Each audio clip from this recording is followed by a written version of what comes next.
করোনার বিধিনিষেধ শিথিল হচ্ছে অন্টারিওর বেশ কিছু এলাকায়। এর ফলে বিয়ে ও অন্ত্যেষ্টিক্রিয়ায় আরও বেশি লোক সমাগম করার অনুমতি দেয়া হবে।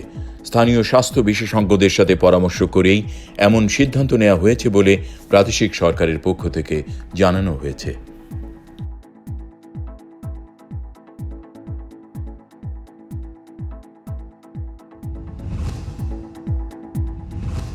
টরন্টোতে করোনার ভ্যাকসিন কার্যক্রমে নিজস্ব বুকিং সিস্টেম ও কল সেন্টার চালু করায় রোববার রাতে ভ্যাকসিন নিবন্ধন কার্যক্রমে কিছুটা প্রতিবন্ধকতা আসতে পারে।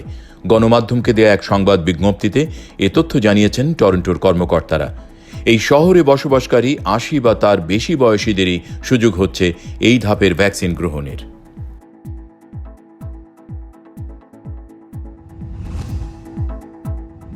কানাডায় করোনা ভাইরাস শনাক্ত হওয়ার ১ থেকে ২ মাস আগে থেকেই ভাইরাসটির উপস্থিতি ছিল, এমনটি জানিয়েছেন ব্রিটিশ কলম্বিয়া বিশ্ববিদ্যালয়ের অধ্যাপক সারা ওটো।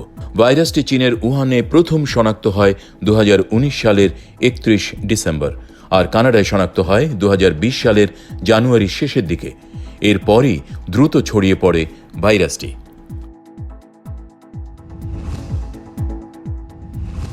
শীর্ষ সামরিক কর্মকর্তাদের বিরুদ্ধে একের পর এক যৌন হয়রানির অভিযোগ ওঠার পর এ নিয়ে বিভিন্ন মহলে চলছে আলোচনা সমালোচনা। অবশ্য সামরিক বাহিনীর সদস্যদের বিরুদ্ধে এমন অভিযোগ এই প্রথম না। এর আগে ১৯৯৮ সালে প্রথমবার এমন অভিযোগ ওঠে বলে জানান রয়্যাল মিলিটারি কলেজের অধ্যাপক এলান ওক্রাস।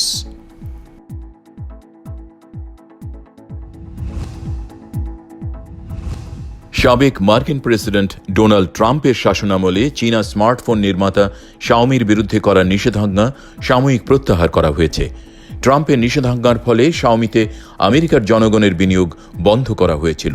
হোয়াইট হাউস ছেড়ে যাওয়ার মাত্র ৬ দিন আগে ট্রাম্প প্রশাসন বেইজিংয়ের বিরুদ্ধে বাণিজ্য যুদ্ধ অব্যাহত রাখতে একাধিক ঘোষণা দিয়েছিলেন।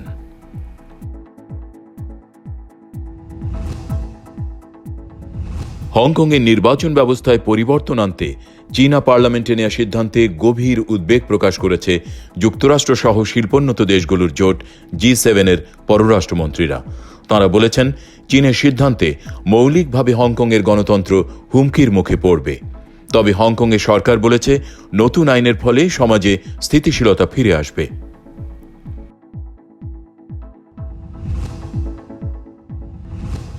মুসলিম নারীদের বোরকা নিষিদ্ধ করতে যাচ্ছে শ্রীলঙ্কা।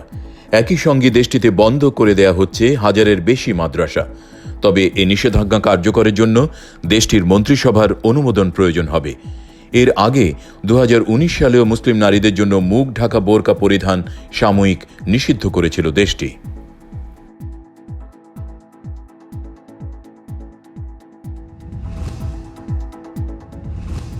আফগানিস্তানের পশ্চিমাঞ্চলীয় হেরাত প্রদেশের একটি পুলিশ স্টেশনের কাছে একটি শক্তিশালী গাড়ি বোমা হামলার ঘটনায় ৮ জন নিহত হয়েছেন। এ সময় আহত হয়েছেন অর্ধশতাধিক মানুষ। সাম্প্রতিক সময়ে আফগানিস্তানে বেসামরিক নাগরিক, আইনজীবী, সাংবাদিক, স্বাস্থ্যকর্মী, মানবাধিকার কর্মী সহ বিভিন্ন গুরুত্বপূর্ণ নারীদের উপর হামলার ঘটনা যে কোনো সময়ের চেয়ে বেড়ে গেছে। মিয়ানমারে সামরিক সরকারের গুলিতে আরও ১২ জন নিহত হয়েছেন।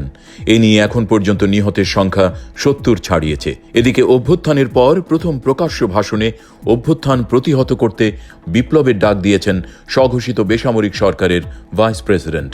মিয়ানমারের উৎখাত হওয়া আইন প্রণেতারা তাঁকে ভারপ্রাপ্ত ভাইস প্রেসিডেন্ট হিসেবে নিয়োগ দিয়েছে।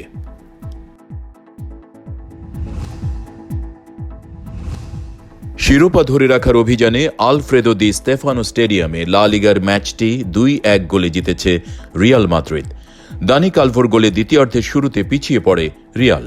এরপর তাদের সমতায় ফেরানোর পর যোগ করা সময়ে জয়সূচক গোলটি করেন করিম বেনজেমা।